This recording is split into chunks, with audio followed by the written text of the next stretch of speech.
Hello, everybody. Nerve-wracking day for Danny and Wanda. Miss Wanda has been babying these citruses all year. And we have known since the beginning that we have to have somewhere we can put these things in order to keep them during the winter months.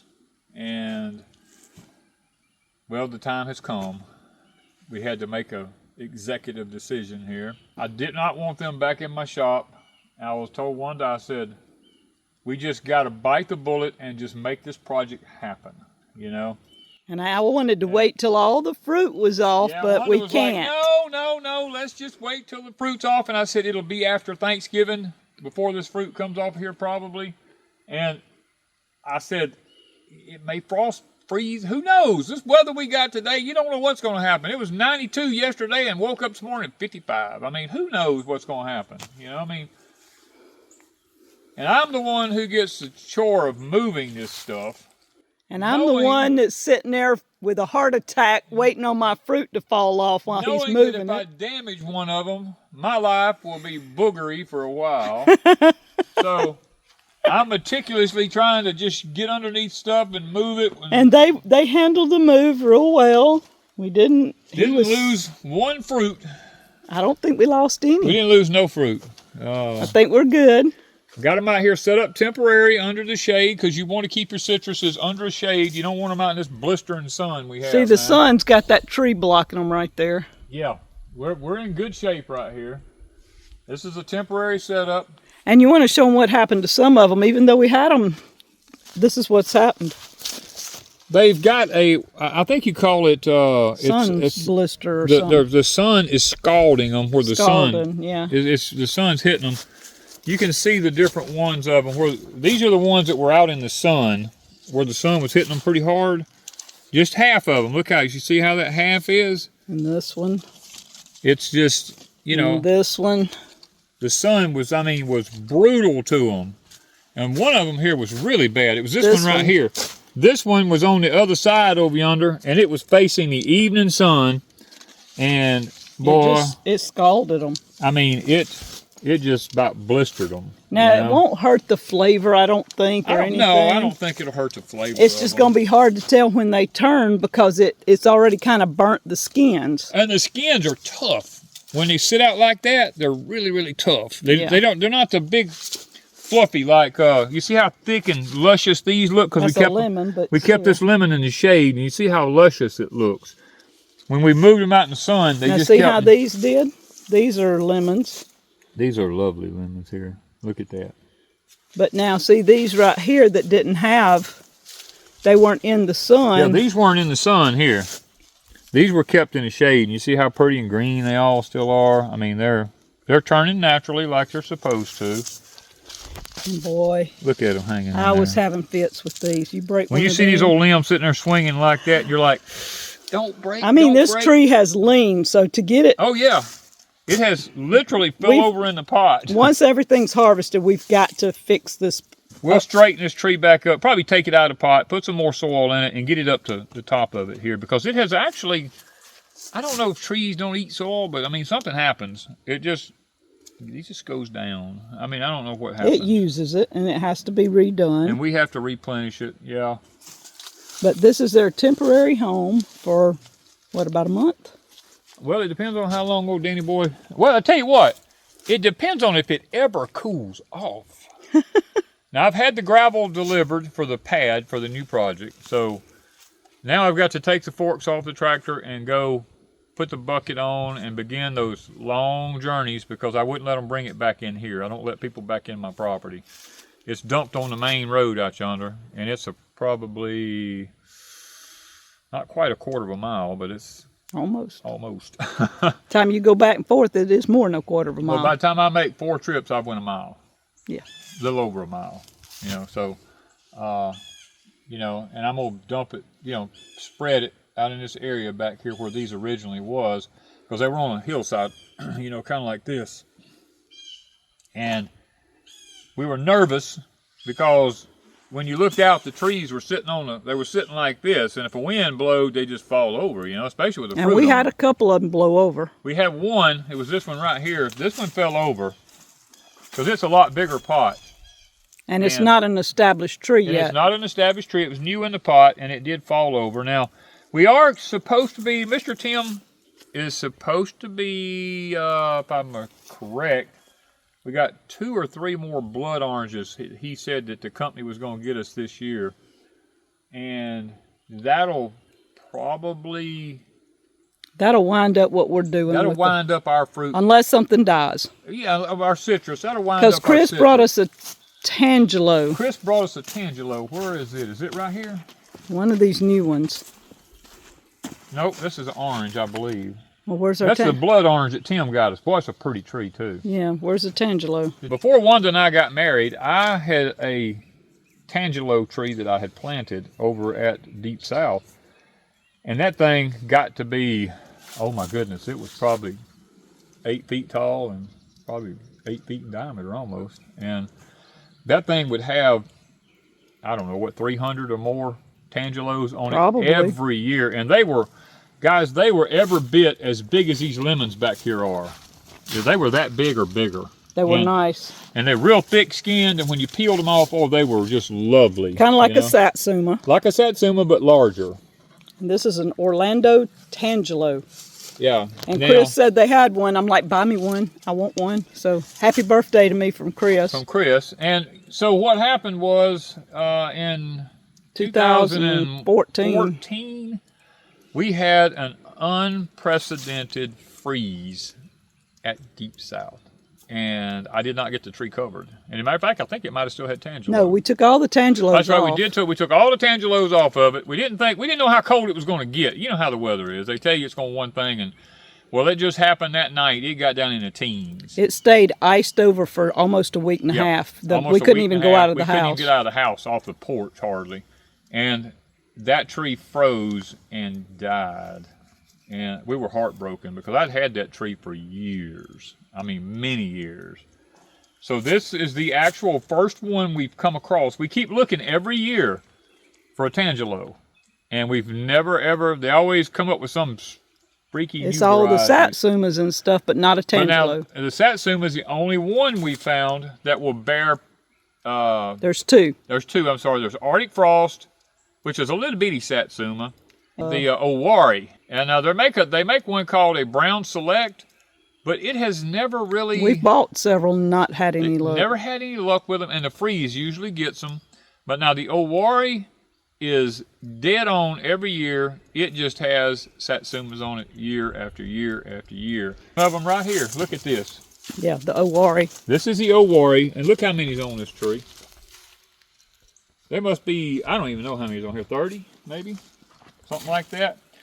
This is another one that was sitting out in the bald open sun, and boy, I mean, look at how it it's scalded. It almost looks like a mold on them. I thought it was mold, but it don't wash off. It don't wash off. See how it was only on the side that was facing the sun. And you see the size of this? Now, some of them are really a nice size. Yeah, there's some of them in here that were covered up and hid.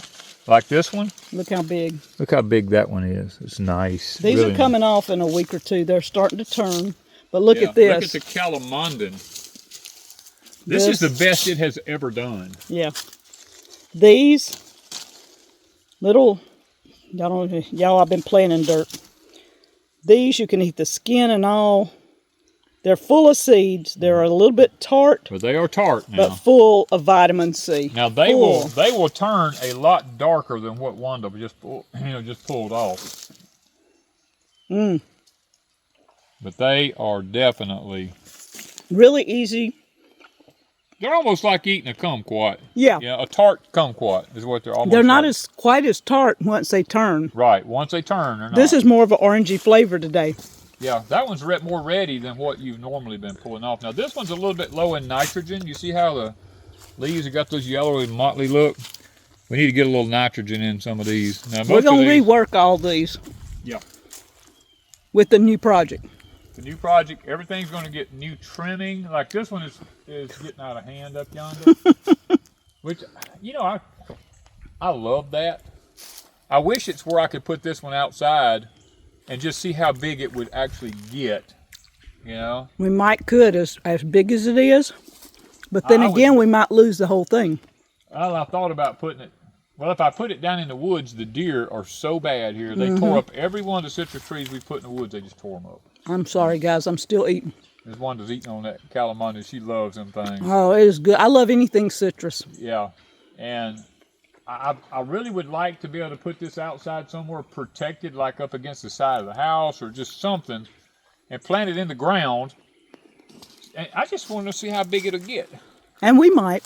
You know, I mean, where it's protected from the cold, and if I had to, I could, you know, I could put something over it. On this property, before we bought it, the year we were looking at it. Oh, don't even want to talk about it. Oh my goodness, what was it? Was it satsumas? It was a satsuma tree that thing was this big around, planted behind the pump house, and on the old part of the property up yonder. And the family tried to kill it several times. They cut it back and everything, you know, because they didn't want it. So we thought we had the biggest, prettiest satsuma. This thing was like 500 plus satsumas on it. It was taller than that. And would cover about 3 of these pots wide. Covered the whole pump house on the back side, all back in there, just draped. And the owner at the time, I asked him, I said, it was getting to be cold and the thing had so many on it. I said, can I get some of them off of there? And we took some. And we took a couple of Walmart bags. Yeah. And he said, well, I'm trying to save them for he's got grandkids that live in another state. He says, I'm trying to save them for them. I said, if it freezes with them on there, it's going to kill the tree. He said, oh, that tree's been here for 25, 30 years. We ain't been able to kill that tree, you know. Well, this past year, it froze, and it killed it. All the way to the stump. Well, 2 years ago. 2 years ago, I'm sorry, 2 years ago. It was the year we purchased it in January. It froze it in December. It froze it in December and killed it. I was so upset, because I was like, I told Wanda, I said, we're getting a piece of property. It's got a giant citrus tree on it, you know. It didn't happen. And then we had a beautiful pear tree, and the power company come through and was going to cut it down right in the yard, and it was under the power line. It had been there for, I don't even know. The tree was so big around. It was an old tree. It was an old tree, been there forever, you know. And they said, we got to cut it down. I said, it's been here forever. We'll just top it, you know. Nope. I said, well, we're not cutting it down, because I don't want to stump in my yard nowhere.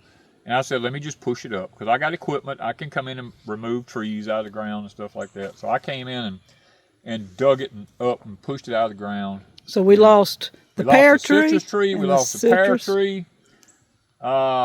We had to take down the, what are they called, the quince? There was a quince there, wasn't there? No, it was a persimmon. A persimmon. I had to take a persimmon down, and I love persimmons. You know? So we lost several big trees. Yeah, several big trees. But we're starting over.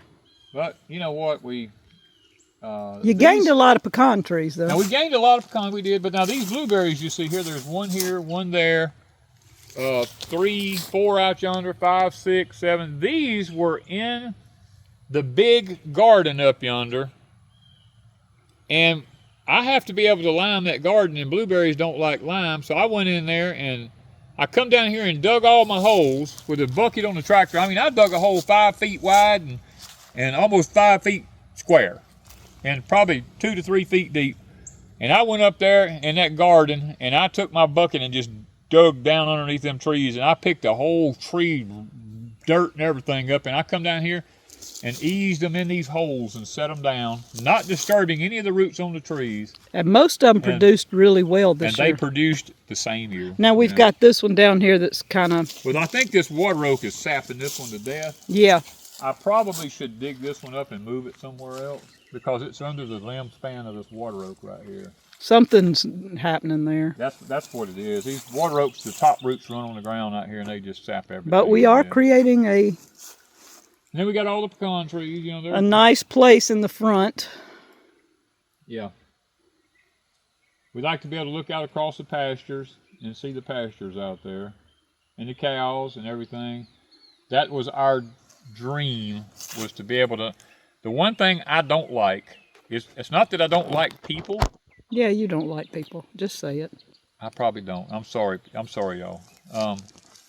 I don't like looking out the window and seeing another house. Yeah, that's a better way to say it. That's probably the best way to put it.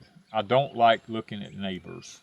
And I wanted a place that I could be back in the woods. I could be rural.